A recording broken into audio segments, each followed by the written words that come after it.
नमस्कार मित्रांनो, आज मी आलेली आहे माझ्या गावाला। तर गावाकडचं जीवन कसं असतं हे तुम्ही बघा आता कसं असतं ते।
बघा ही भाकरी कशी फुललेली आहे, मस्त एकदम मऊ मऊ आणि किती छान दिसतंय बघा चुलीवरचं जेवण।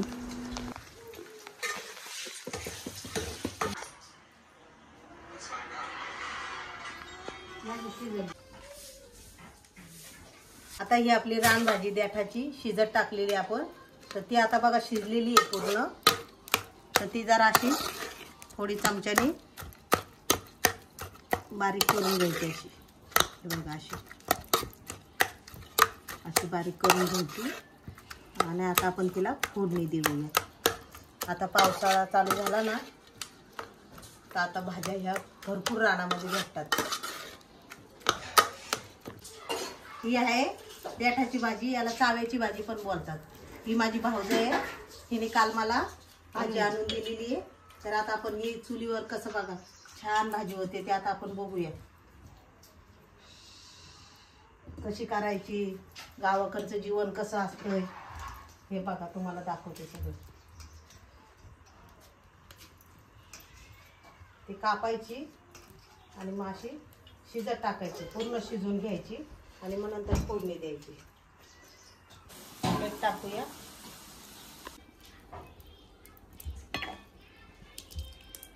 थोडी आता शिजून देऊया तिला।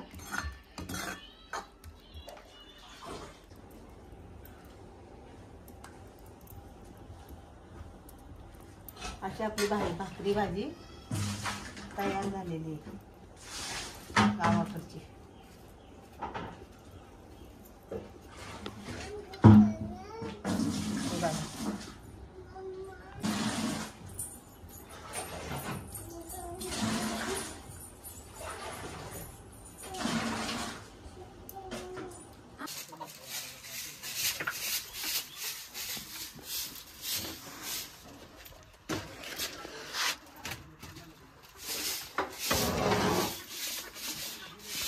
काय सावते?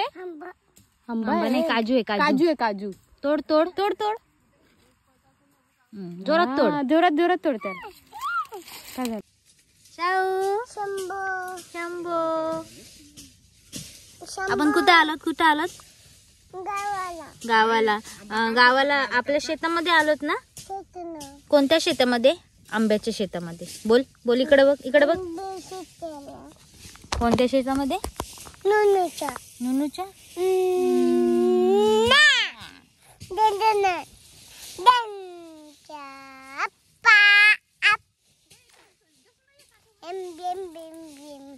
बाबा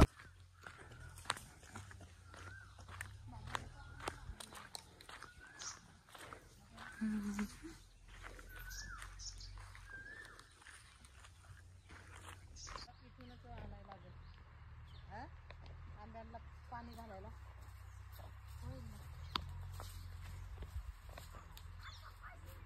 काजू नसतील ना?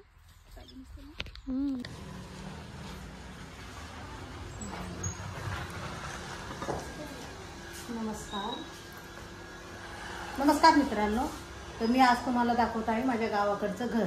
हे पूर्ण सागवान घर आहे, हे बघा जुन्या काळी केलेलं असं, त्याला कढीपाट बोलतात। ह्या अशा खिडक्या असायच्या जुन्या काळी, हे सगळं आम्ही जुनं तसंच ठेवलेलं आहे। अशा खिडक्या ह्या. हा एक आमचा बेडरूम आहे. इथं पण सगळं पूर्ण सागाचं आहे. पूर्ण घर सागाचं आहे, जुन्या काळचं.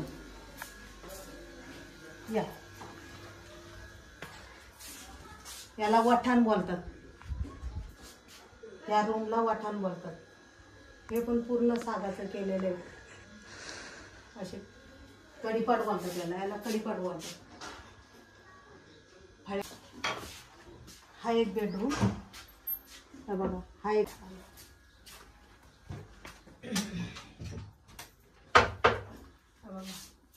हा एक रूम. इथं पण रूमला एक खिडकी बनवलेली, कपडे वगैरे ठेवायला.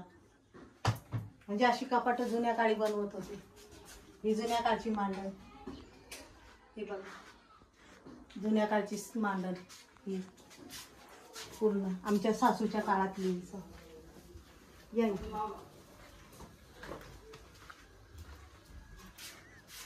आमची जेवणाची पडवी. सगळं आम्ही तसंच ठेवलंय जुनं.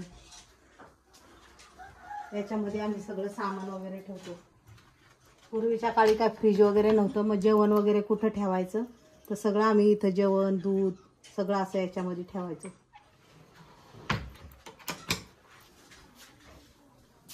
हा पाटा आमचा बघा किती भक्कम आहे, किती जड आहे.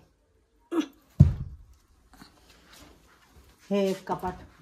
इथं डबे वगैरे ठेवायचो पिठाचे.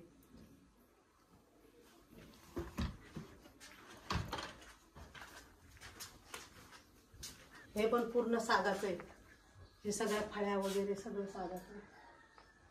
हे आम्ही असंच ठेवलंय जुनं घर. आणि या इकडं आम्ही भाजीपाला लावायचो. इकडं हा पाठीमागचा परिसर. आमचं गाव आहे ना, हे भीमाशंकरच्या पायथ्याला वसलेलं गाव आहे, भोमाळवाडी म्हणून. हा इथं समोर पाठीमागं अगदी डोंगराच्या टोकावर लाईट पेटली की ती भीमाशंकरच्या देवळाची लाईट पेटते. इथून दिसते आमच्या दारातून ती लाईट पेटलेली. जेव्हा ती होळी पेटते ना, तेव्हा आमच्या इकडच्या होळ्या पेटतात. मग बघा, वरती पण डबलचं घर आहे. पण वरती आम्ही सगळे माठ वगैरे जुन्या काळचे आहेत ठेवलेले. आणि साफसफाई थोडी बाकी आहे, म्हणून नंतरच्या व्हिडिओ मी दाखवते तुम्हाला. पण हा बघा लाकडी जिना आहे पूर्ण वरती जायला. हा पण पूर्ण सागाचा आहे. वरती साफसफाई केलेली नाही, त्यामुळे मी तुम्हाला नंतरच्या शोला दाखवते. त्याच्यामध्ये आम्ही कपडे ठेवायचो. काही वस्तू वगैरे आपल्या असल्या ना की त्या याच्यामध्ये ठेवायचं. आता याला काय म्हणतात, चौकट. ही चौकट ही बघा, जुन्या काळचे जे कारागीर होते ना, जवळजवळ 1993 साली हे घर बांधलेलं आहे. म्हणजे आज ह्या घराला जवळजवळ 30 वर्ष झालेली. तेव्हाच्या काळचे हे नक्षीकाम केलेलं आहे. अगदी सुरेख नक्षीकाम आहे बघा डिझाईनला. अगदी छान गाव आहे आमचं, निसर्गरम्य. अगदी सह्याद्री डोंगराच्या पायथ्याला आहे. तर तुम्हाला व्हिडिओ आवडले असल्यास लाईक करा, सबस्क्राईब करा, कमेंटमध्ये कळवा.